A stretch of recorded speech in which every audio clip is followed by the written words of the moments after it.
I feel like now is the time that I get away with my old ways and start back being the champion that I am. Going back to the ways that got me to this point. Because when you become a champion for so long, and I don't. A lot of people think that I just depend on power, and that's when they go wrong. I love when I love when fighters think that I just have a right hand. That's when they don't know how to prepare for me. But being in this spot right now, where it's so exciting and we have so many viewers that's coming in, I wanted to make sure I display everything, my talent, my ability, my skill in the ring to make sure I stay on the top. It's hard to stay at the top because you have so many guys that wants to become a champion, but they don't understand what it takes to be a champion. When you get to a champion, that you have to work even harder to be a champion, especially if you don't have what the division is based off of, power.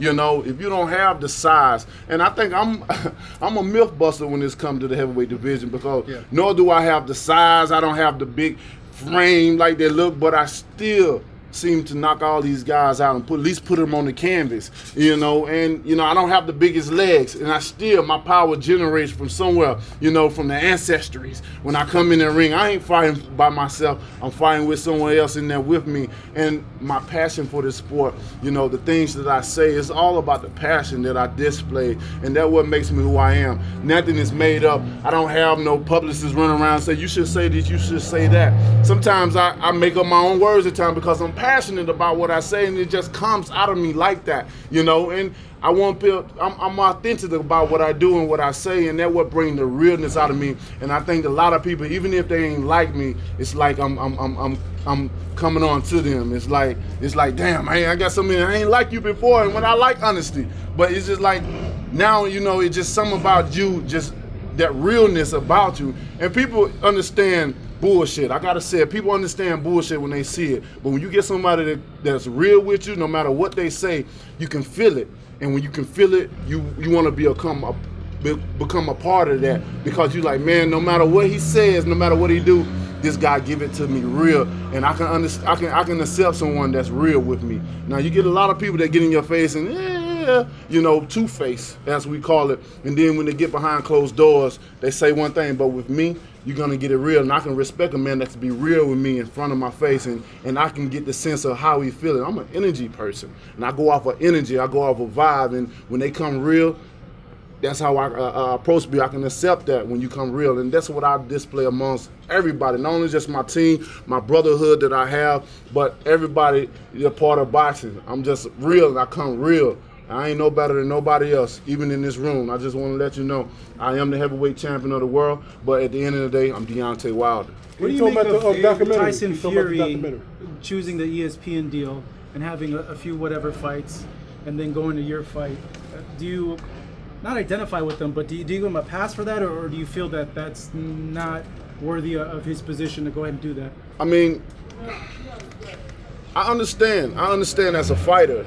I understand the decision that he made, because if you never put your life on the line for nothing, you'll never understand, especially getting in that ring.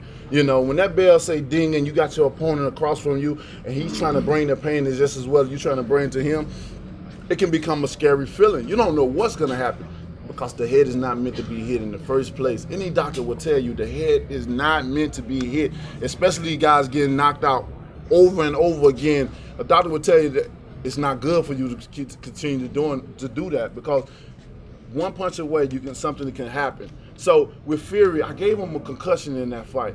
The man had lost of memory. He even stated he don't know how he got put on the canvas, nor did he got up. And when that being said, he lost something. So I understand if you take a guy that's ranked number 63, which I don't care about rankings and stuff like that, but lower opposition and stuff like that, to see if my marbles are still there. It's wise for them to have done that, to take a rematch with me. Like he stated before, Deontay power is real. He's the hardest hitting heavyweight in the division. I felt that. That's why Joshua didn't want to fight him, because the power is real. And we know that my power is real. I know that my power is real. And when you know that, it's cool to take some warm-ups and stuff. But you want to hide behind, offers and stuff. That's what you do. You hide behind certain things that's placing for you, because let's face it, fans, the media, you can be so judgmental towards fighters. We're still human. We still have a life. Sometimes we can post things on vacation. Where you on vacation? You should be training. You know, like, can we enjoy our family? You know, we're still human. But some people make us seem like we're robots and this is all we know how to do is fight. But that's not the case, you know, and I understand it. And when the time comes, it will come. But I just let everybody know that the fight will happen. Everybody's in the discussion. And it's just a matter of time. And when come time, come patience. Speaking of wait. One last question. One more. I went and asked around to get your team's perspective on the whole $100 million thing with Joshua. They told me that you and your team felt that you guys could make more than that in one fight instead of 3 fights. Can you tell me, was that the reason you feel that they were lowballing you on that offer? And explain it more on about your guys' feeling. What was that? Who was they? I asked around certain people on the team, like, hey, give me some background about the deal. Team?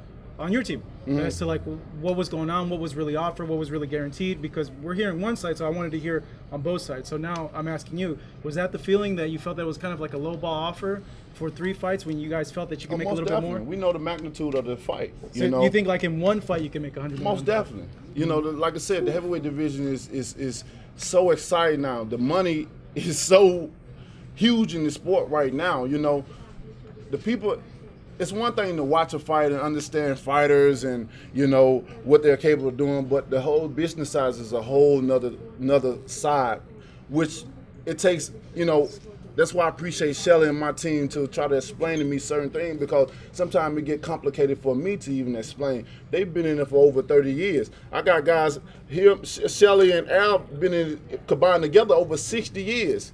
So why wouldn't they not know the route to go? You know, they know what it takes. They done had all the champions before and got them to what they have became. You know, whether they still got it right now or not, that's up to them. That's their business. But they know how to take a fighter to the next level and to the top. And you gotta trust in people that have the years and experience over it more than anyone. Just one thing.